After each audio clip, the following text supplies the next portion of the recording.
እግዚአብሔር እናመሰግናለን። የእግዚአብሔር ስም ብሩክ ይሁን። አንዳንድ ጊዜ ለሚነሱ ጥያቄዎች መልስ ለመስጠት እንሞክራለን። ዛሬ ደግሞ ቤተ ክርስቲያን ጥንቃቄ ማድረግ ይጠይቃል? ከጠየቀስ ምን እናድርግ ለሚለው መልስ ለመስጠት እንሞክራለን። መልካም ዜና አለን።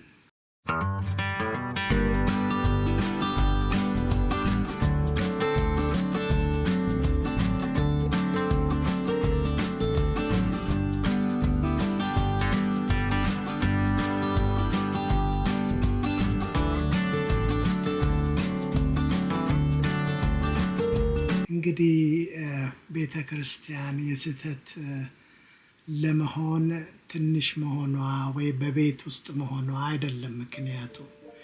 ትልቅም ተኮኖ ህንፃ ውስጥም የስህተት ትምህርት አለ። በቤትም ውስጥ ስህተት ሊኖር ይችላል። ዋናው ነገር የሳይዙ ጉዳይ ሳይሆን ጤናማ እንዲሆን ከፈለግን ምን አይነት ጥንቃቄ እናድርግ የሚለውን ብንመለከት ይሻላል። እንግዲህ ቤተ ክርስቲያን አንደኛ ትልቅ በር ይከፍታል። ብዙ ሰዎች ጥሪ አለን እንላለን። ጌታ እንደጠራን እርግጠኛ ነን። በውስጣችንም ውስጥ ያለው ስጦታ ይመሰክራል።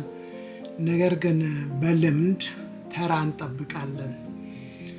ደሞዝ እስክናገኝ ወይንም ደግሞ ሙሉ ጊዜ ለመስጠት እስክንችል ድረስ እንቆያለን። ነገር ግን ሐዋርያው ጳውሎስን ብንመለከት እንደዛ ትልቅ ስራ የሰራ ድንኳን እየሰፋ ነውና አንዳንድ ጊዜ ቴንት ሜኪንግ ወይንም ደግሞ ስራ እየሰሩ ማገልገል የአገልግሎት ታናሽነትን ሳይሆን የሚያሳየው የአገልግሎትን ነፃነት ነው የሚያሳየው። አገልጋይነት ወይንም ሰራተኞች ጥቂት እንደሆኑ ጌታ ይናገራል። ሁል ጊዜ ክፍት ቦታ አለ። ነገር ግን ሳክሪፊሻሊ ለመንቀሳቀስ ጌታ የሰጠንን ስጦታ ለመጠቀም ጥሪያችንን መልስ ለመስጠት ስራ ማቆም የለብንም። እግዚአብሔር የሰጠን ስራ ራሱ መሰሪያችን ቦታ ነው። ከምናገለግለው ህዝብ ኑሮ ጋር እየተጋራን መኖሪያችን እግዚአብሔር ነው ካል እግዚአብሔር ፕሮቫይድ የሚያደርገውን ነገር ሁሉ በደስታ በምስክርነት በመቀበል ጌታን ለማገልገል እንችላለን።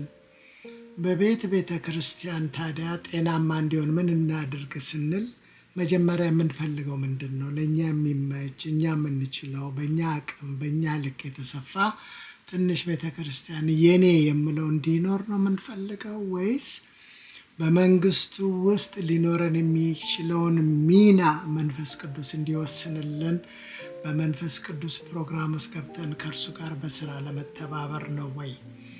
ከእርሱ ጋር በስራ ለመተባበር ከሆነ እንግዲህ የተለየ ሴክት ለመጀመር ወይ የራሳችንን ዲኖሚኔሽን ለመጀመር ወይ ደግሞ ሌላውን ኦፖዝ ለማድረግ ወይ ከሌላው ጋር ለመፎካከር ሳይሆን የክርስቶስ አካል ሳይከፋፈል ሳይነጣጠል አንድ ሆኖ በሚሄድበት አውድ ውስጥ እንድንንቀሳቀስ እንፈልጋለን።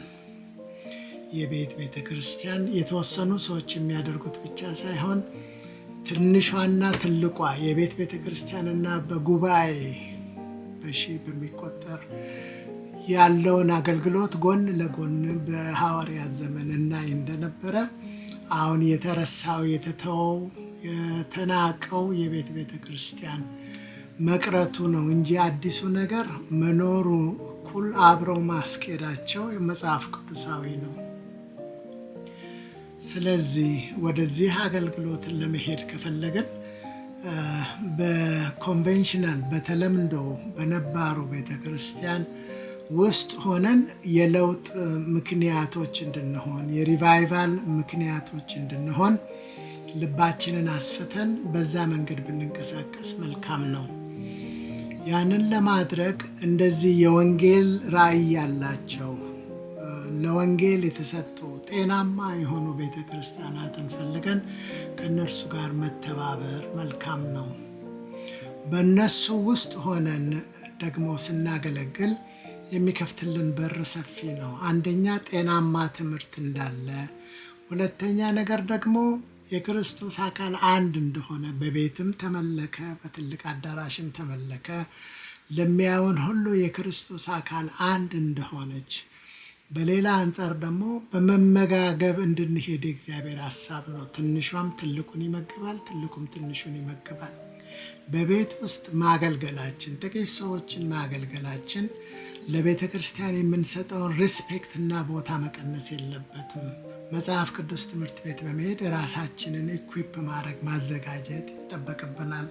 አባት የሌለበት አያት የሌለበት ዝም ብሎ ሁሉም ከራሱ የሚጀምር አይነት አካሄድ አይደለም መጽሐፍ ቅዱስ የሚያስተምረው። በመቀባበል በመሸጋገር የሚሄድ ቅብብሎሽ ያለበት ትልቅ ቤተሰብ ያለበት አካል ነው የእግዚአብሔር ቤት፣ የእግዚአብሔር መንግስት። ስለዚህ ኦርዲኔሽኑም ኩዊክ እንደዚህ ቶሎ የሚሰጡትን መርጠን ሳይሆን ብዙ ፕሮሰስ አድርገው ብዙ በመታየት ብዙ ኮንፈርም በመደረግ አፈርም በመደረግ በዛ ፕሮሰስ ውስጥ ብናልፍ ለጌታ ስራ የምንሰጠው ኳሊቲ ከፍተኛ መሆኑን እግዚአብሔር ይመለከታል፣ ደስም ያሰኘዋል።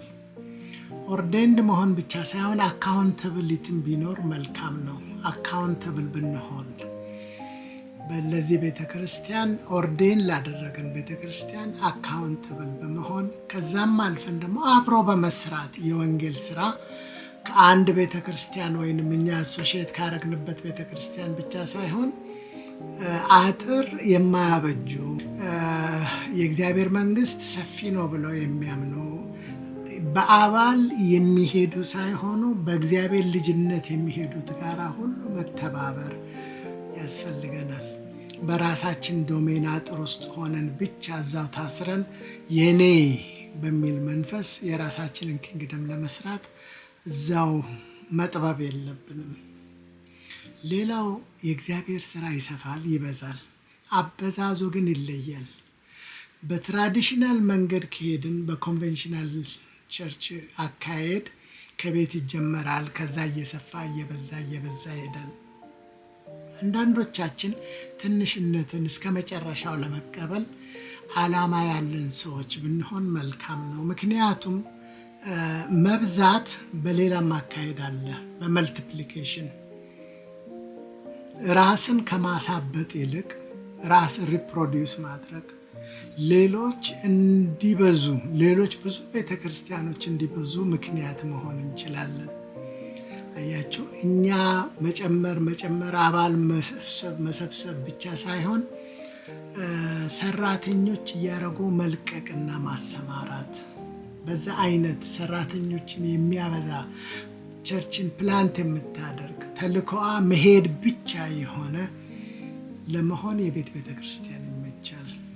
እንግዲህ ይህንን በምናደርግበት ጊዜ ትምህርታችንም ዲሳይፕልሺፕ ላይ ያተኮረ ቢሆን፣ ለምሳሌ ማስተር ላይፍ አማርኛው 2 መጽሐፍ አለ ተተርጉሞ፣ እንግሊዘኛው 4 መጽሐፍን ያዘለ ነው።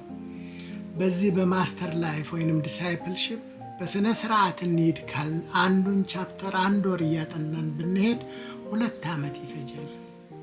እንግዲህ በዛ አይነት መልክ ራስን በማነጽ የደቀ መዝሙርነትን ህይወት መላበስና እያንዳንዱ የመጽሐፍ ቅዱስ ተማሪ እንዲሆን ያበረታታል። በዚህ ውስጥ እንግዲህ የስህተት ትምህርት ፋታም አያገኝም። ምክንያቱም መጽሐፍ ቅዱስ የሚተረጎመው ወይንም የምንማማረው በአንድ ልብ በአካል ስለሆነ ነው። አንዱ እንኳን የተሳሳተ ሐሳብ ቢኖረው ወዲያውኑ እዛው ለመስተካከል ሌሎች ወንድሞችና እህቶች ከበውታል። በዚህ አይነት መልክ ጤናማ የሆነ ትምህርት በመማር እርስ በርስ በመተናነጽ እያንዳንዱ ሰው የመጽሐፍ ቅዱስ ተማሪ ሆኖ ያለውን ጸጋ እንዲያወጣ በማድረግ ሌሎችን ከፍ በማድረግ ታይትል ባለመጠቀም እኔ ፓስተር ነኝ የሚል ቪዚቢሊቲው ክርስቶስ ብቻ እንዲሆን አለመታየት፣ በዚህ በትንሽ ቤተክርስቲያን ውስጥ የፑልፒት የመታያ ቦታ አለመኖሩ ራሱ ለእግዚአብሔር ጸጋ ከፍተኛ እድል ይከፍታል፣ ብዙዎቹን ይጋብዛል። የመሪነት ኃላፊነት በሌሎች ሰዎች ውስጥ ያለውን ጸጋ ማውጣት እንጂ የራሱን ጸጋ ማሳየት ብቻ አይደለም። በዚህ ቤተክርስቲያን ውስጥ እንግዲህ በጥንቃቄ መኖር የምንችለው ያለችዋን ቤተክርስቲያን በማክበር ካለችዋ ቤተክርስቲያን ጋር በመተባበር በነቁ በተገለጠላቸው ለወንጌል ልባቸውን የሰጡ ብዙ ጤናማ ቤተ ክርስቲያናት አሉ። ከፈረንጁም ከአበሻውም ከሁሉም ጋራ ከነገር ከቋንቋ የወጣች ስለሆነች የክርስቶስ ቤተ ክርስቲያን ከሁሉም ጋራ ፓርትነር በመሆን በመተባበር በመተጋገዝ በአንድ ልብ በመንፈስ ቅዱስ መሪነት ብንሄድ የመንፈስ ቅዱስ እንቅስቃሴ ሪቫይቫል ለማየት እንችላለን። የቤተ ክርስቲያን ትልቅን ነገር ስታይ የምታየው በሪቫይቫል መነጽር ነው። የራሷ ቤተ ክርስቲያን ትልቅ እንዲሆን ሳይሆን ሪቫይቫል መጥቶ ከተማውን እንዲሞላ ነው።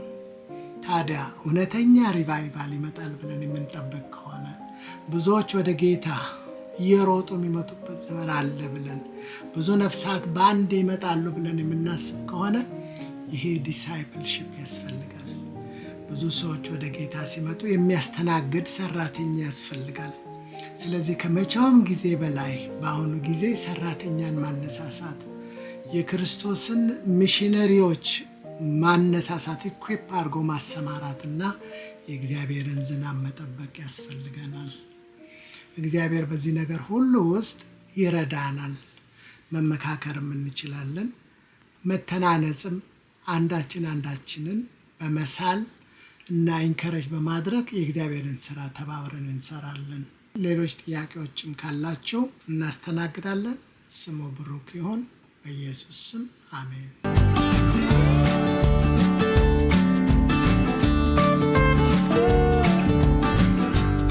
የጻድቃን መንገድ ግን እንደ ንጋት ብርሃን ነው፣ ሙሉ ቀን እስኪሆን ድረስ እየተጨመረ ይበራል። መጽሐፈ ምሳሌ ምዕራፍ 4 ቁጥር 18። Thank you for listening. Please subscribe and share with your friends and family.